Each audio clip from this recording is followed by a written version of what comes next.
Welcome back to Palestine Bookshelf. I'm Stephen Heiner, and today we're going to be discussing Israeli Apartheid, A Beginner's Guide by Ben White. Now, I really like this book as a resource, and in fact, it's something I'm going to be recommending more now. It's broken up into three parts. The first is a quick historical overview. The second is what we have going on in present day. What does Israeli apartheid look like? And the third part is a list of organizations. So, what can I actually do now that I have this information, as well as frequently asked questions with all the usual Hasbara talking points, um, you know, and ways that you can answer them. So, I think at very few pages altogether, not even 200 pages altogether with index and endnotes, etc.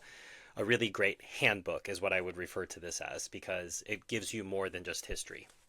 So we have to level set. If we're going to use the term apartheid, we have to explain what that is, what it meant in South Africa, and then we have to transition to, well, what does Israeli apartheid look like? He rightly says that the common element of both legal systems is the intention to consolidate and enforce dispossession, securing the best land control over natural resources for one group at the expense of another. Control is achieved in Israel-Palestine by many of the same devices employed in apartheid South Africa.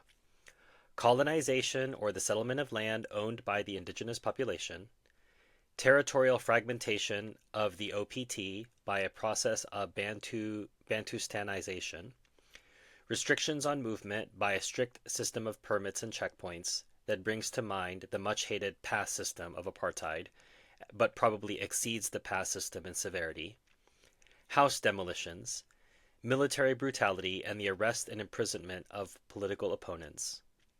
Control is also achieved by means not employed by the apartheid regime.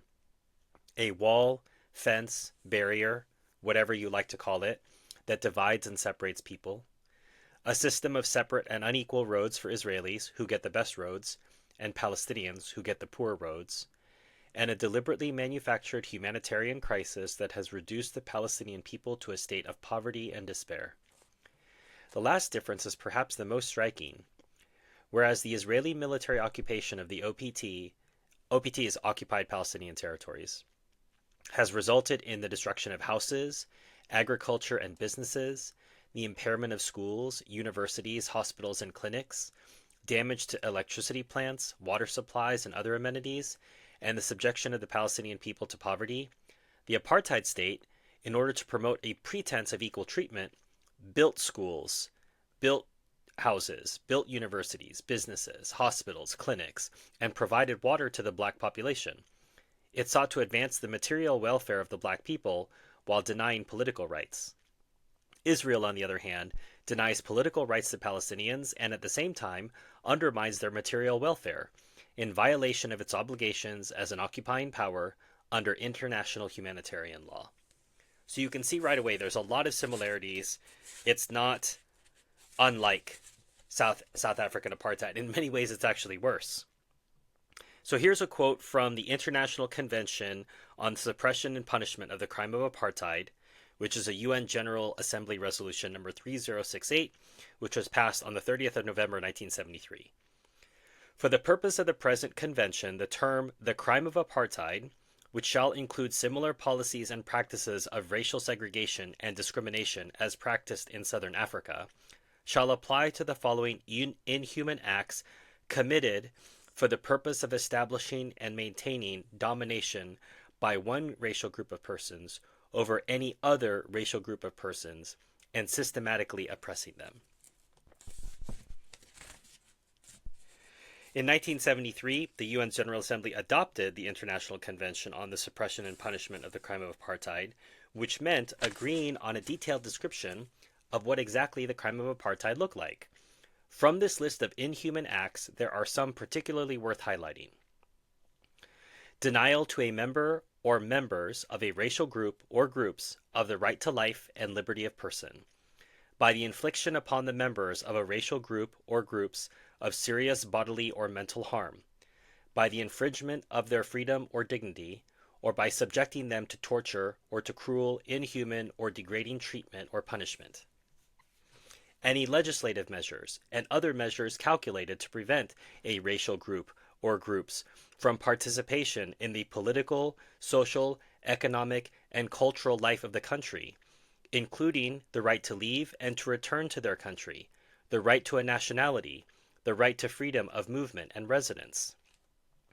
Any measures, including legislative measures, designed to divide the population along racial lines by the creation of separate reserves and ghettos for the members of a racial group or groups, the expropriation of landed property belonging to a racial group.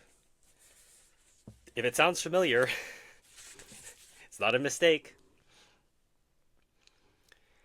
Architect and academic Lindsay Bremner has observed that while in the popular imagination apartheid in South Africa meant walls, fences, and barbed wire separating blacks and whites, in fact, it was the countless instruments of control and humiliation that delineated South African society during the apartheid years and produced its characteristic landscapes. So what were some of those instruments? Racially discriminatory laws, administration boards, commissions of inquiry, town planning schemes, health regulations, pass books, spot fines, location permits, police raids, removal vans, bulldozers. Again, does it sound familiar? If it doesn't, you're not paying attention. In 1984, Desmond Tutu noted that the Bantustans in territory arbitrarily carved up for them by the almighty white government, deprived of territorial integrity or any hope of economic viability, were basically intended to give a semblance of morality to something that had been condemned as evil. Fragmented and discontinuous territories, located in unproductive and marginal parts of the country, with no control over natural resources or access to territorial waters. As we shall see, this is a frighteningly spot-on description of the OPT today.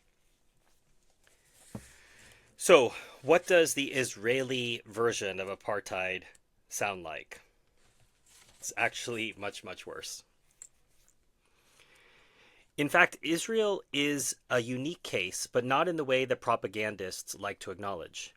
Israel is not a state of all its citizens, like, for example, Britain, the USA, or France, but rather a state for some of its citizens, Jews. Moreover, it is not just the state of its Jewish citizens.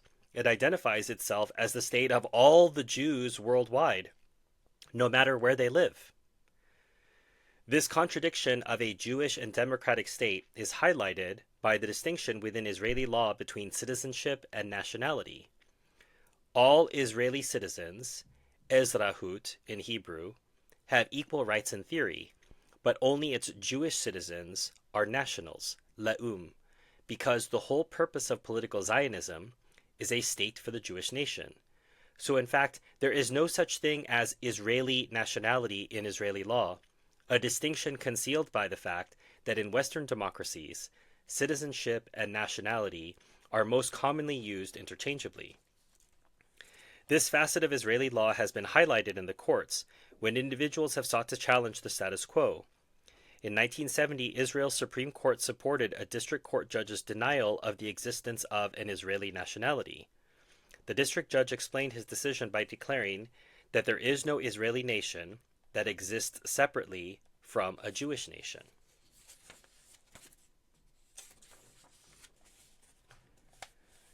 The law of return has been described, in the absence of an Israeli constitution, as one of the state's most fundamental documents, defining the nation's raison d'etre, namely to be the national home for all Jewish people the world over. In the words of Ben-Gurion, the law has nothing to do with immigration laws found in other countries. The significance of the law of return is that since its passing, Jews have been entitled to simply show up and declare themselves to be Israeli citizens. Essentially, all Jews everywhere are Israeli citizens by right. At the same time as it offered automatic entry to Jews the world over, the State of Israel took a significant step toward consolidating in law the dispossession that had been previously effected at the barrel of a gun. Around 6 months after Israeli independence had been declared, a custodian of absentee property was appointed and given absolute powers over the lands and properties belonging to the Palestinian refugees. The absentee property law of 1950 declared land to be abandoned if the owner or owners were absent for even just 1 day from November 1947. Naturally, This included all the Palestinians pushed over the borders of the new Jewish state. The singular purpose behind this definition of absentee property was to justify the taking of Arab lands and buildings for the sake of consolidating Israel's hold on the bulk of the land area.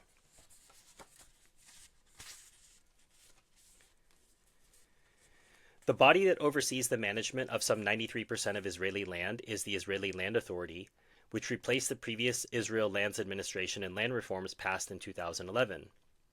The JNF preserved the influential role it had previously enjoyed, with its representatives granted 6 of the 13 seats on the new Land Council. JNF is the Jewish National Fund. Thus, the JNF, which directly owns 13% of land in Israel, also shapes the policy of the ILA, Israeli Land Authority, and this, an organization that, in its own words, is not a public body that works for the benefit of all citizens of the state. The loyalty of the JNF is given to the Jewish people, and only to them is the JNF obligated. The JNF, as the owner of the JNF land, does not have a duty to practice equality toward all citizens of the state. Remember, they're going to tell you that they're the only democracy in the Middle East, but they're not even a democracy in their own country. Another Arab affairs advisor from the 1960s, Uri Lubrani, was frank about the state's relationship to the natives. We give them tractors, electricity, and progress, but we take land and restrict their movement. If they, the Arabs, would remain hewers of wood, perhaps it would be easier to control them. Not only do the Palestinians within Israel live as second-class citizens in terms of land ownership and development budgets, but they are also frequently reminded that Israeli society considers their very presence to be a danger. This is commonly referred to as the demographic threat, a rather bland expression given that it is used to label Palestinians as dangerous on account of not being Jewish. As the Israeli journalist Gideon Levy has pointed out, it is entirely illegitimate to talk of a demographic threat. Imagine what would happen if a discussion were held in the United States or Europe on the worrisome natural growth of the Jews, he points out. Yet this is exactly the kind of language routinely employed to discuss the Palestinians in Israel. In 2005, a drop in the Arab birth rate was viewed as a success to be celebrated, with a senior finance ministry official quoted as saying that we are reversing the graph to defend the Jewish majority in the country. A very slim majority, we might note. In 2003, the Knesset passed the Nationality and Entry into Israel law, which bans Palestinians from the OPT who marry Israeli citizens from gaining residency or citizenship status. Now, you might think, are they marrying Israeli Jews? No, they're marrying Palestinian citizens of Israel, but those citizens are not allowed to basically pass their privileges on to their wife, their spouse, and the kids. This, quote, temporary law has since been repeatedly renewed by the Knesset, and in 2004 it already affected between 16,000 and 24,000 families, separating husbands and wives from their spouses and children.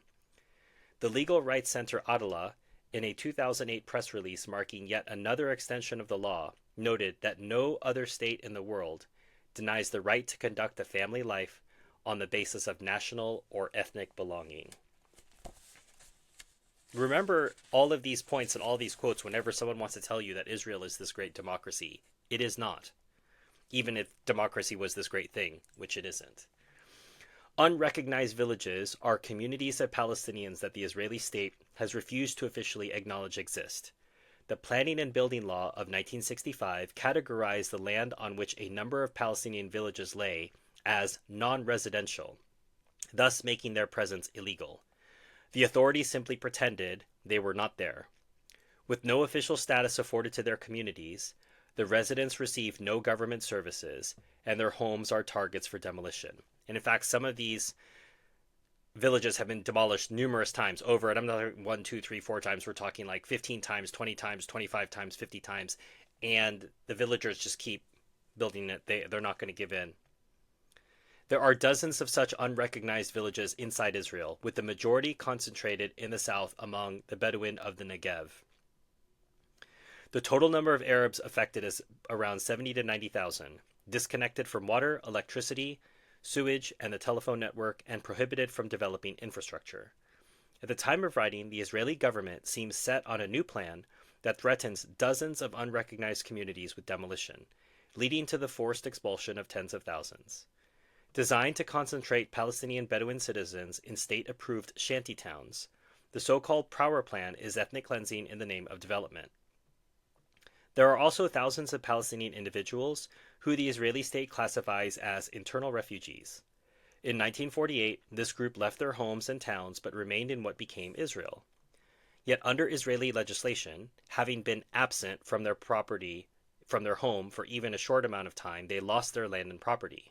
So although citizens, these Palestinians were forcibly prevented from reasserting possession over property declared to have been abandoned and are called present absentees. Just listen to this. They want to have everything connected and, oh, we're doing it legally. But listen to the contradiction. Present absentees. If you're absent, how can you be present? They're called present absentees. Around 1 in 4 Palestinian citizens of Israel are present absentees. The battle of the residents of two villages, Kafir Birim and Ikrit, to return home is instructive about the relationship between Israeli apartheid and the native Arabs. Originally evicted by the Israeli army in November 1948, the Christian Palestinian villagers were assured that their removal was for temporary security purposes. By 1951, the villagers had still not been allowed home, and so they filed a claim in the Israeli High Court of Justice. 3 months later, the army declared Kafir Birim a closed military area requiring special permits for entry, and then in December, with the case still before the court, the army detonated every house in Ikrit. Think about how spiteful that is. In 1953, the remaining houses of Kafir Birim were destroyed by the army. The lands of both villages were confiscated, declared state lands, and made available for Jewish development. Since then, the persistence of the villagers has occasionally raised the profile of their case. In the mid-1990s, a government committee suggested a deal that the villagers rejected on the grounds that it severely restricted both the numbers allowed back and the amount of land to be recovered. When the case has come before the Israeli cabinet, such as in 1972 and 2001, the response has been the same. The villagers are refused permission to return on the grounds of security and out of fear that it would set a precedent for the other Palestinian present absentees. And these are citizens of the so-called democratic state of Israel. This great light to the nations. In a top-secret memorandum, the Israeli Foreign Ministry's legal counsel concluded that civilian settlement in the administered territories contravenes the explicit provisions of the Fourth Geneva Convention, noting that the prohibition is categorical and is not conditioned on the motives or purposes of the transfer, and is aimed at preventing colonization of conquered territory by citizens of the conquering state. This was legal advice that the Israeli Foreign Ministry sought. And if you want to learn more about that, we actually did a film club discussion on a film called The Settlers. And the person who actually researched this opinion is featured towards the end of that documentary. I'll put a link in the description as well as a card for that if you'd like to learn more. The checkpoint system belongs entirely to the Israeli unwillingness to give up all of the territory of the West Bank, including all of the settlements. The checkpoint system is aimed at ensuring Israeli control over the lives of the Palestinians. That's a quote from Yitzhak Laor.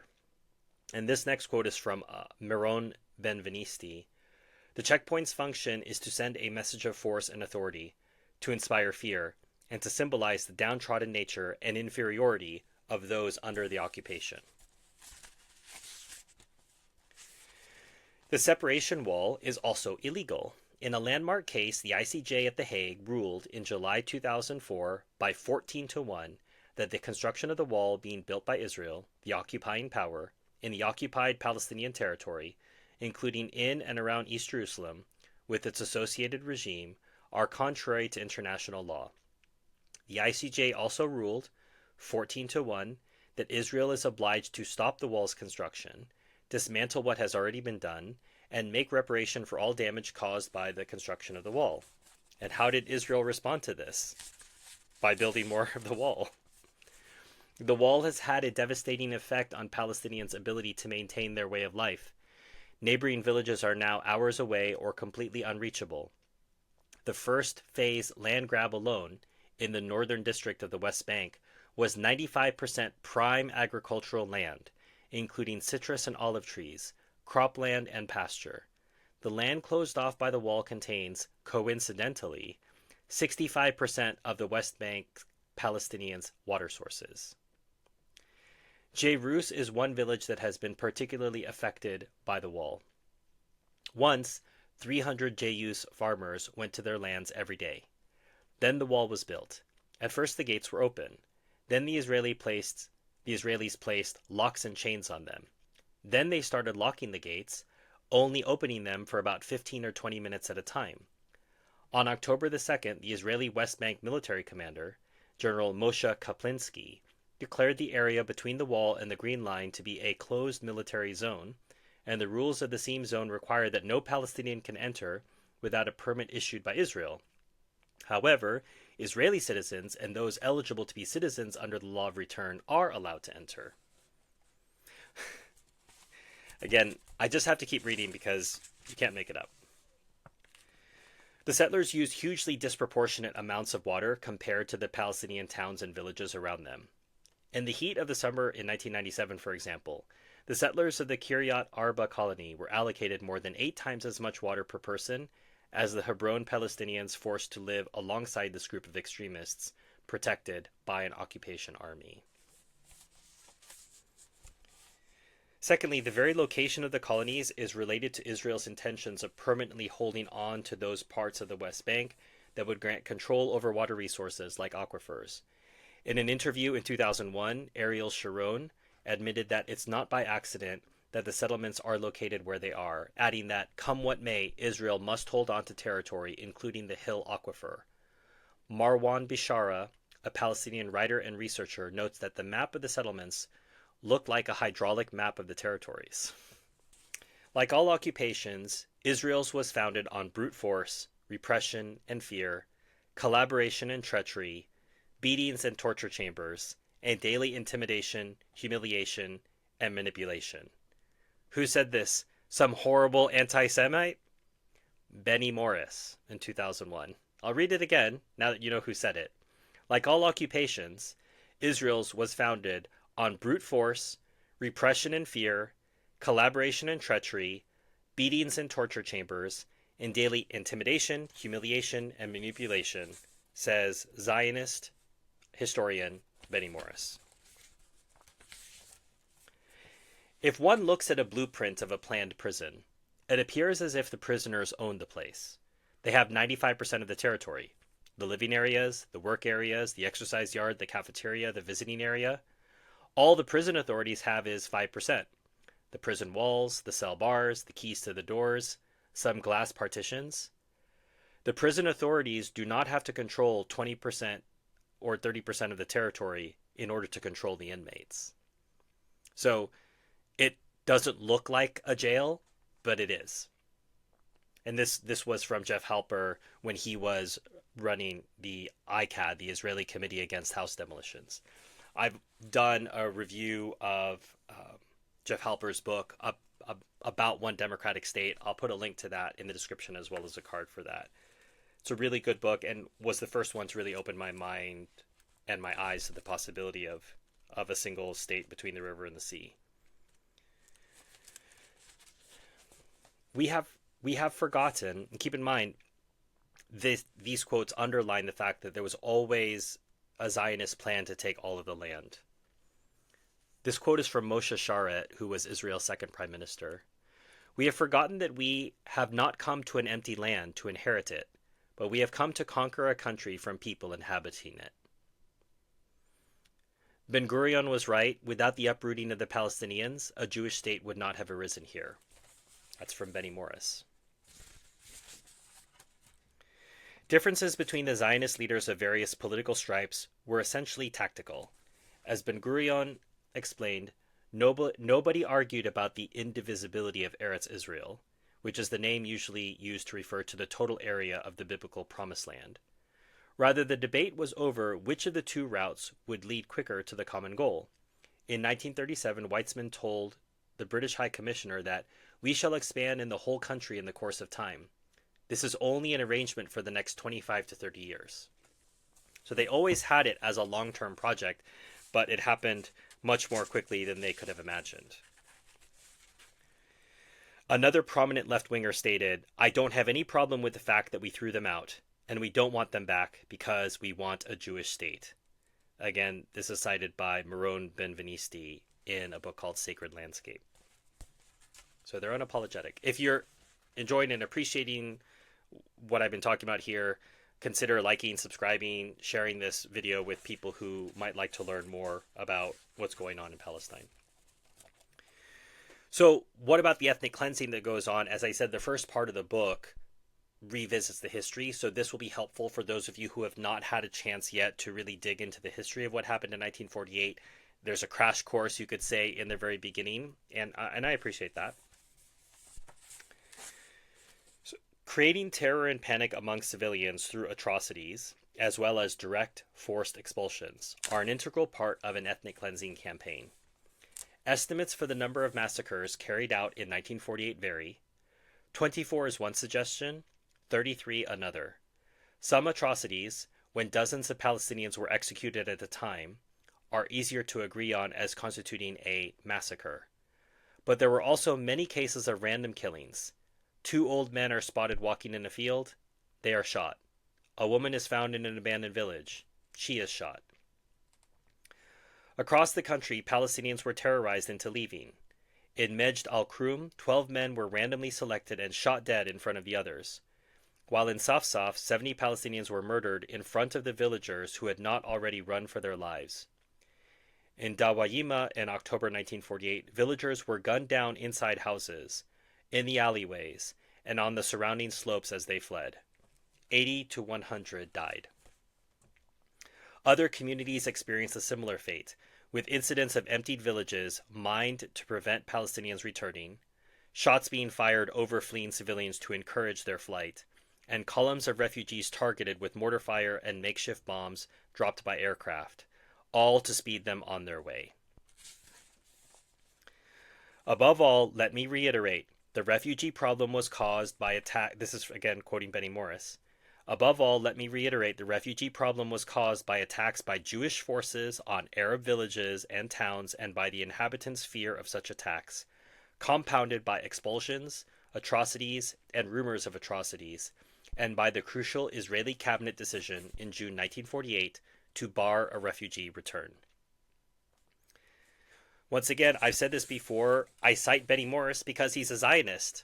They can't accuse Benny Morris of being an anti-Semite. So that's why I like to quote a Zionist historian against the people who would accuse those words in the mouth of anyone else as being anti-Semitic. Israeli armed forces were brutal in their response to the returning refugees. Women and children, who had only crossed the frontier by a matter of a few hundred yards to gather crops, were murdered. Those wounded by patrols or ambushes were often killed off on the spot. The estimates for the total number of infiltrators killed up to 1956 ranged between 2,700 and 5,000, the great majority of them unarmed. Once again, these were civilians, they were starving, they went back to their homes to try to get money or crops or something, and they were killed. And people are going to try to pass that off as just. Apart from the general attempt at encouraging population flight, there were also several incidents of more direct ethnic cleansing. In Jerusalem's Old City, just days after its conquest, Israel targeted the 8 centuries-old Moroccan quarter, ordering out hundreds of Palestinian families and demolishing all the homes. The area then became the spacious plaza that exists until today in front of the Wailing Wall. And if you've ever been to Jerusalem, this is the largest open area in the whole city. It's enormous. And it's in front of this wall, which the Jews think is the wall of the Third Temple. It's not been proven, it's not known, but that's what they think. And when you stand in that place and you realize this used to be a bunch of people's homes that were demolished specifically to create this open space, it really gives you a sense of what you're looking at and the steps that the Jews were willing to take in order to retake Jerusalem entirely as their own, and an unwillingness to live in peace with others. Meanwhile, in the Latrun area of the West Bank, close to the border with Israel proper, 3 villages were depopulated and destroyed. The Palestinian residents were first told to leave their homes and gather in an open area outside the villages. At around 9 in the morning, they were instructed over loudspeakers to march towards Ramallah, There were some 8,000 of them. An Israeli observer described how men and women, children and old people, had been forced to walk, in the stifling heat of over 30 degrees centigrade, towards Ramallah, a distance of 30 kilometers. The army then wasted no time, immediately beginning to destroy the homes. In their place, Israel later built the recreational Canada Park, administered by the Jewish National Fund. What are some case studies where you can hear people personally speaking? This is from somebody named Nabil Saba. In 1972, the Israeli soldiers came to my family's home at the top of Beit Jala and offered to buy the land from my father. We refused. So almost every day and night, they would come to the house to threaten us, to intimidate us. They would take me and my brothers to jail. They falsely accused us of supporting the guerrillas with 300 dinars, which was a lot of money in those days. They beat my brother in jail. The Israelis would come to our home and put me and my brothers up against a wall. Then they would ask my mother which one of us she wants to see killed first. My mother would cry. After a year, we left the house, taking most of our belongings with us. We thought we would be away just temporarily. We left out of fear. The soldiers came and demanded the keys. They wanted to occupy one room in the house, they said, to stop the guerrillas. After that, they stopped us going back to the house. I've never been back since. If I were to go back, I would have a heart attack to see Israeli housing there. There were grapes, fig trees, they were all bulldozed, like you see them doing to the olive trees. My father, before he died, said he wished he could sleep just one more night in his house.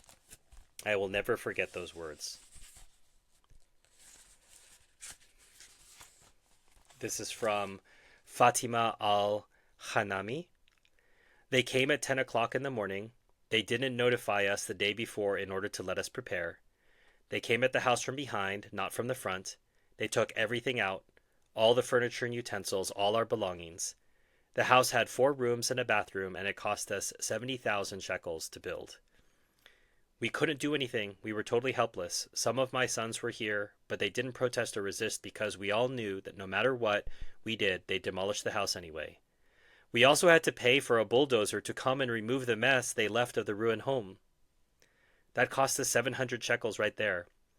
Afterwards, my sons built me this temporary shack, but now it also has a demolition order.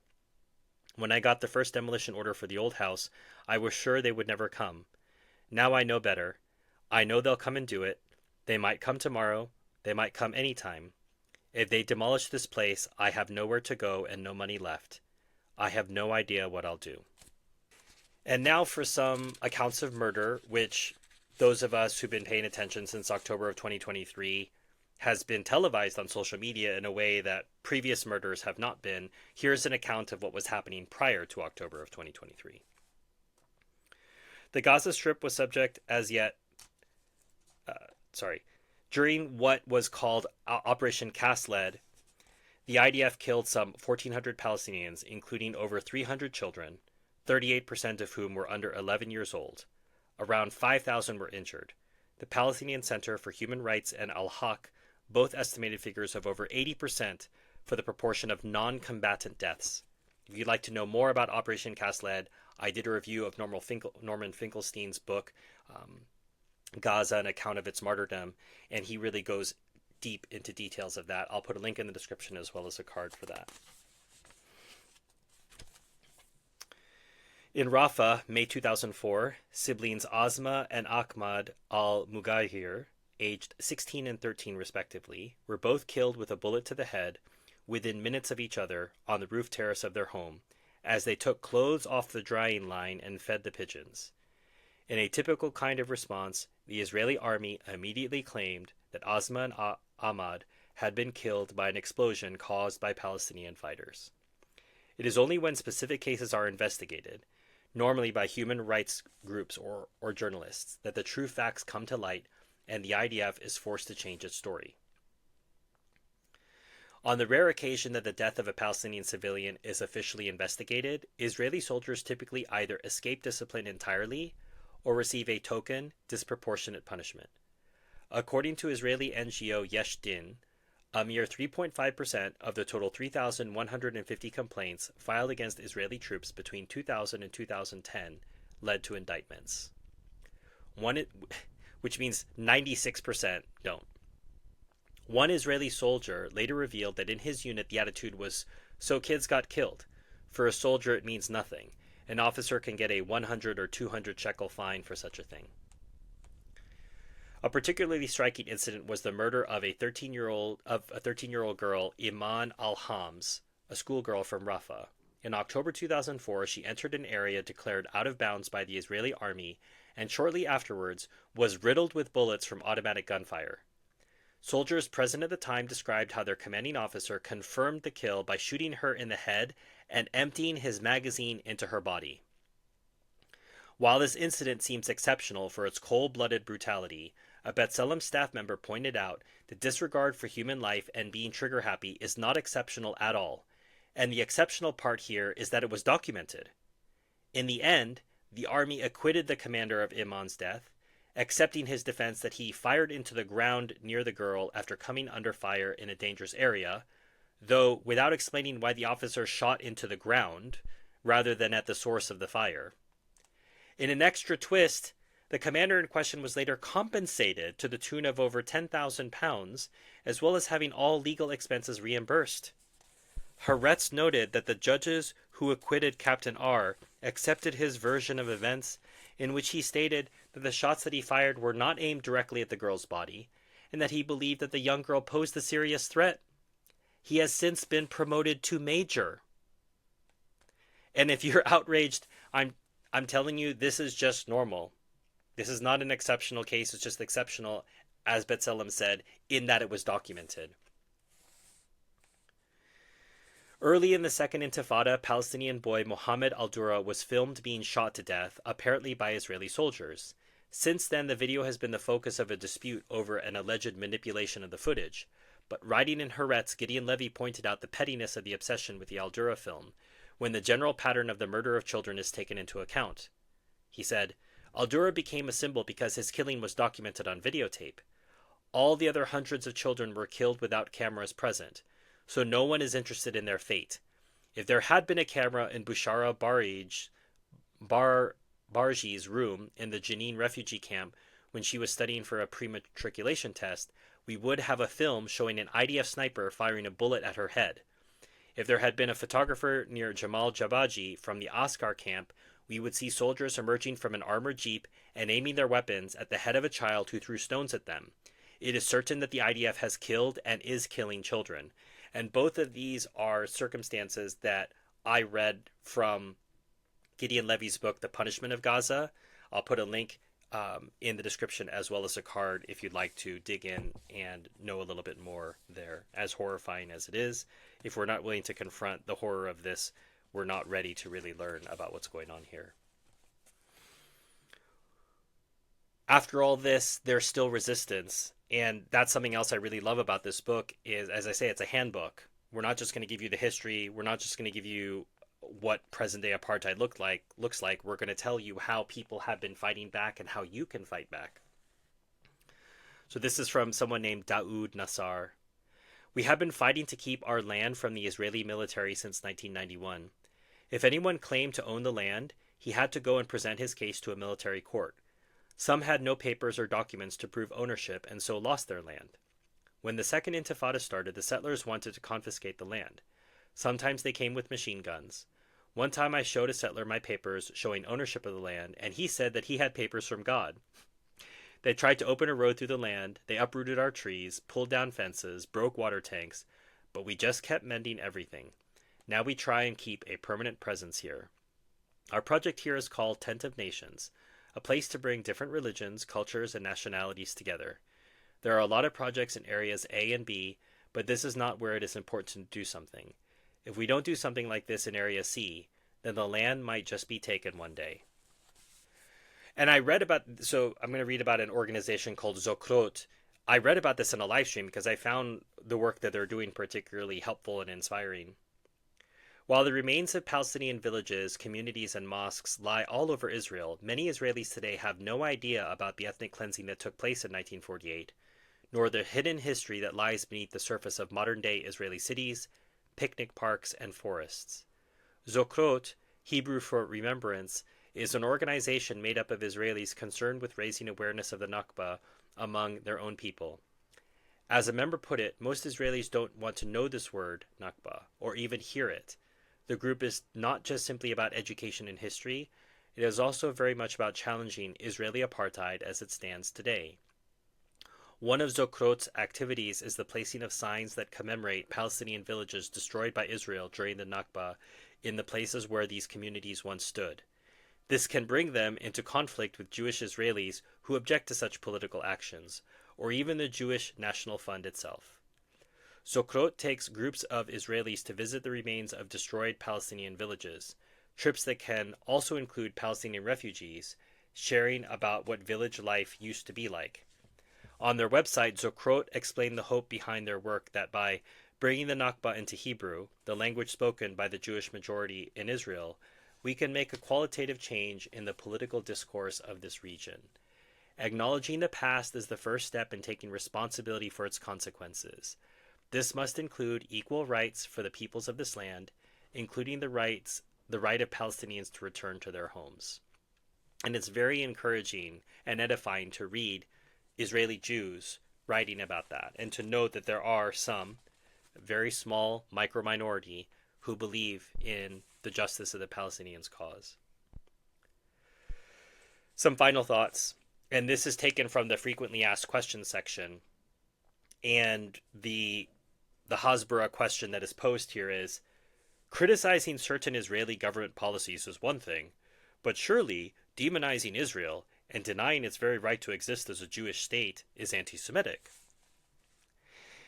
And the response, which I find wonderful, when you demand that Palestinians acknowledge the right of Israel to exist as a Jewish state, you are asking them to acknowledge that it was and is morally right to do all the things that were and are necessary for the establishment of a Jewish state in Palestine, even though these necessary things include their own displacement, dispossession, and disenfranchisement.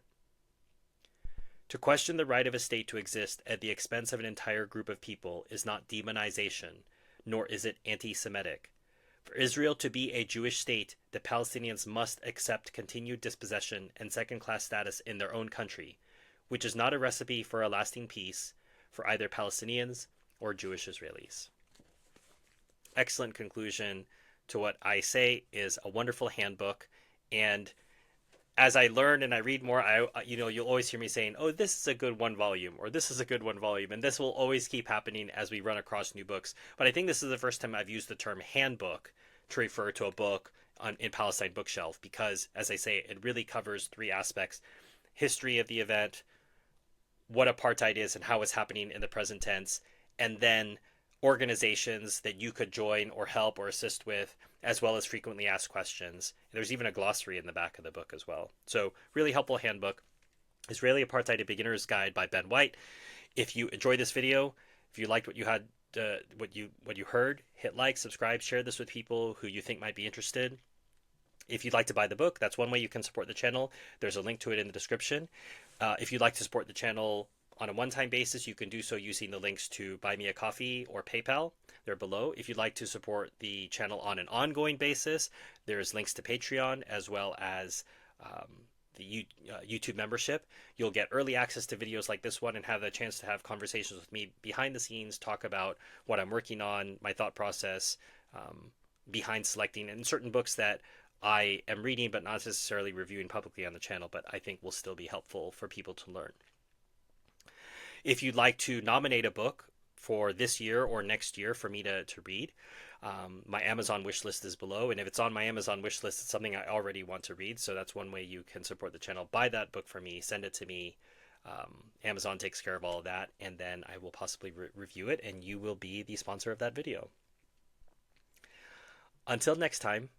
Oh, before I forget, a reminder that everything we do, all these different sources of income, 100% of the profits of it go towards the Palestine Children's Relief Fund, which is a wonderful organization that helps Palestinian children get medical care who could not otherwise get it. If you'd like to learn more about them, there'll be a link in the description. Go there, contribute to them directly, or if you want to help them indirectly while helping this channel, you can also do that by clicking on the link below and supporting the channel in the ways that I talked about. Until next time, as always, enjoy your reading.